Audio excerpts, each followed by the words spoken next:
My name is Nancy Farrow, also known as Mama Lou, and I'm the founder of Epic Experience. Epic Experience mission is to empower adult cancer survivors and thrivers to live beyond cancer.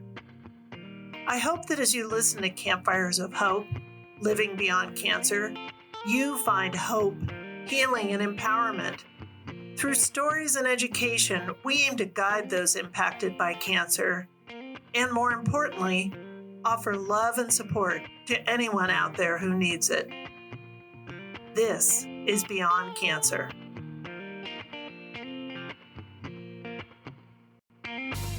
Father times dance through the night with the ghosts of America's mind. Well, he's still on our side, the family man's pride, and hopes we will rise once again. Hello, everybody. Colin Farrow here, Executive Director of Epic Experience. Hope everybody watching is doing well wherever you are and you are doing your own journey of living beyond cancer. I'm so excited to share that I am here with our new Director of Programs and Alumni Engagement, Denny Williams, also known as Stretch. Hello, Stretch. What's happening, man? Not much. Excited to bring you on for this episode. Excited for you to also be able to share a little bit of your story so everyone can get to know you. Yes. You know, it's for everybody out there, very excited about this. As many of you know, Mama Lou retired and is leaving a huge legacy that we want to continue. Me personally, as her son, for the impact that cancer had on our family, but also for the thousands of others that we have touched throughout these 12 years of Epic Experience being around. And a big part of that was we needed somebody that really knew what our community was all about. And that's exactly what Stretch knows and what he's going to bring to the entire community going forward. So with that being said, Stretch, if you want to go ahead and introduce yourself, tell a little bit about your story so that others can get to know you in your new role. Absolutely. Well, yeah, if we never met before, again, Denny Williams, aka Stretch, live on the outskirts of Louisville, Kentucky. I went to winter camp in March of 23, and what the program did for me, it changed my outlook. Just with my cancer diagnosis, it made me a better man. It made me a better father, a better husband, and for that, I owe you all the world, man. The programming is fantastic, and when I got home, I made it my own personal mission to give back, and obviously been volunteering with you ever since. And then now, as you mentioned, Mama Lou retiring, and we had the conversation about coming to work for you full time. It is truly an honor. I can't wait. I can't wait to grow this organization and just give back. I want everybody to have the same experience I did back in 23, and that's going to be my motivation going forward. Awesome. And Stretch, share a little bit more of before camp, right? What did life look like for you when you heard the words "you have cancer"? What was your diagnosis, et cetera? Yeah, so in January of 22, I was diagnosed with esophageal cancer. I basically had a pain in my abdomen, and it just wouldn't go away. And through doctor's appointments, through a clear ultrasound, still no answers. I finally went and saw a GI doctor, and they agreed to run a scope just to investigate. Obviously, when that scope came, they found a tumor. It was basically located at the bottom of my esophagus where it enters the stomach. It was, I don't know, when you see pictures and you hear conversations, it's still not real. And even at that time, I still didn't believe it was cancer. I just thought it was something else. Obviously, when testing happened and I got that phone call and it came back positive, I was devastated. I didn't know where to go, didn't know what to do. The only thing I could think of was my family, my two boys, my wife. I didn't really know how to operate, how to talk to them about it. And as the days went by, I fell deeper and deeper into depression. I was scared. I was angry. I was mad. Every emotion you can think of was running through my head. And I didn't know where to go. At least for me, my diagnosis was adenocarcinoma, which is one of the fairly more aggressive types. And so that doctors had to move quick. So as soon as I heard those words, I mean, I was in chemo and radiation within 2 weeks. So I really didn't have time to process it. I just had to go with the flow and the action plan that was put in place. Um, in my speech last year at the gala, I talk about for that I'm grateful, but I couldn't smile. And that's what I go for, and that's what I live by. And Epic Experience made me smile again. So through treatments, through surgery, it was a rough time. I could see myself going down the wrong path. My wife had to sit me aside and basically tell me, like, you need help. And I didn't know where to go. I didn't know how to reach out and find help. Luckily, Epic Experience came into my life and changed me for sure. So, again, honored, and it's going to be just a blast working for this organization. Big shoes to fill, obviously, with Mama Lou retiring, but we'll do our best, right? Yep, exactly. So, and then, it is Esophageal Cancer Awareness Month. With It that is. being said, if there was somebody out there, that might be having a symptom or things like this, or things maybe someone should think about with just Esophageal Cancer Awareness Month, is there anything maybe you would tell the audience out there when it comes to just bringing awareness to your cancer specifically? Of course. Don't ignore the signs. Acid reflux, hiccups, burning sensation when you wake up in your throat. Don't ignore the signs. All that can cause esophageal cancer. Just get checked out. That's my biggest thing is just get checked out, right? Don't delay.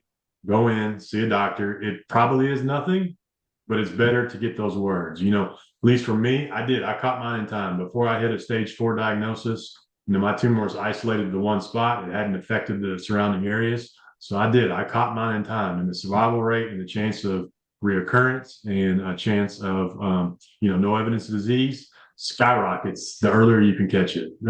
So if that is my advice today, if you feel something that you don't think is right, please go get seen by a doctor. Awesome. So, as far as your life before Epic Experience, what was your path before you came into this role? What were you doing for your career, for fun? A little bit Sure. about who you were before jumping in this role with Epic Experience as the program director and alumni engagement. Absolutely. Well, given my nickname Stretch, I stand 6'8" tall. So I was a big athletic kid. Grew up playing baseball, grew up playing basketball. Baseball was my favorite sport. I ended up playing in college at the University of Louisville. Now I have 2 boys, obviously trying to pass that down, following them in sports. But for the last 16 years, I've been involved in college and high school athletics as an athletic director. And it was long days, long nights, anywhere from following freshman baseball to football to basketball to the high school I was at had 20 different sports. So we were always doing something. And, doing something for that long, it was time for me to make a change. It was time for me to enjoy my time with my family. And again, I was just grateful when the Epic Experience opportunity came about. It's a new passion of mine. Anybody that gets hit with a cancer diagnosis, it changes you as a person. And, I vowed to myself to give back, and this is the perfect opportunity for me to do that. Awesome. And so going forward, right, with this role, what are you most excited about? What is it that you want the community to know as far as just your, what you're excited about, kind of your own personal mission, right, when it comes to your role in this organization? Sure. Well, I'll go back to my previous roles as an athletic director. A big part of what I did was engage with alumni, right? My favorite part of that position was just getting to know the athletes, getting to know their story, who they were. I enjoyed watching them, start out as freshmen and playing for their senior year. So I think that's one big important aspect I want to bring here is, again, engaging with our alumni, learning who they are, learning their stories. That's what excites me. That's what gets me. That's what gets me going. So I think I'm going to bring that into this role too. So if you don't know me, be ready because here I come, and we're going to talk soon. Awesome. And again, you can't miss him. He stands real short. What you guys don't know that are watching this is actually his camera's on his ceiling fan to make it so he can see him well. Not quite that much, but Yeah, I'm sitting on the floor. yeah, yeah. As my son has gotten to know Stretch, he compares Stretch to how tall buildings are. So, we have that to live up to as well. But he truly excited to have him in this role. Big physical body, but even bigger heart and soul. And he wants to show up for everybody. So you're where you're supposed to be. It's kind of as we were looking to the growth of Epic Experiences, I was looking to what I was looking for a team member and a teammate to move forward and empower this community. I want someone who's compassionate, that was going to treat everybody the same, and really just be here for the right reasons. But most of all, have felt what Epic Experience is about. And because, as we always say, right, we're an Epic family, and it's hard to just bring family members off the street and have them feel it and know it. And you felt it, you know it, you live it, and we're just so excited to have you as a part of this team. So, Stretch, I will stop with one last, just whatever's on your heart and minds. Anything else that we didn't talk about here that you want to share with the community? Grateful. I can't wait to get this thing moving, to reach out, to start building these relationships with just different partners, especially in this area of the country, right?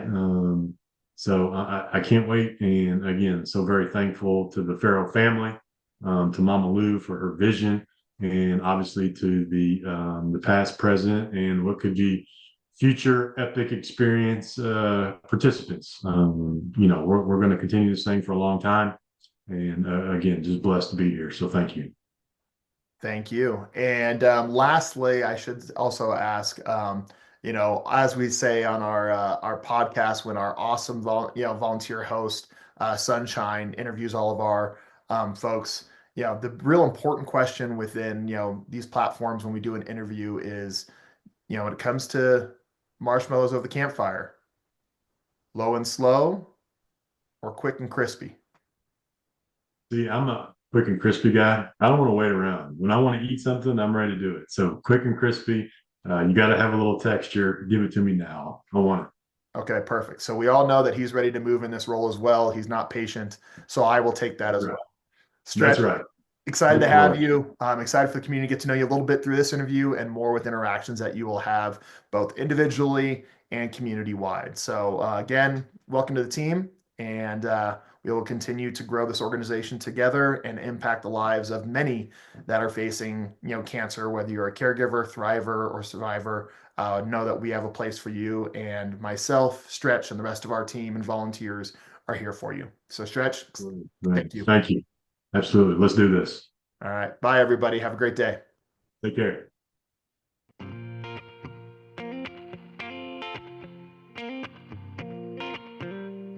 Thank you for listening to this episode of Campfires of Hope, Living Beyond Cancer.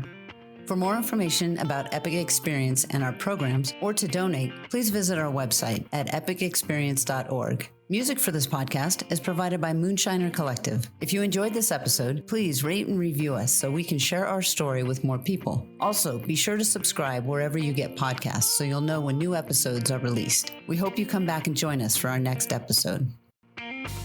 Father,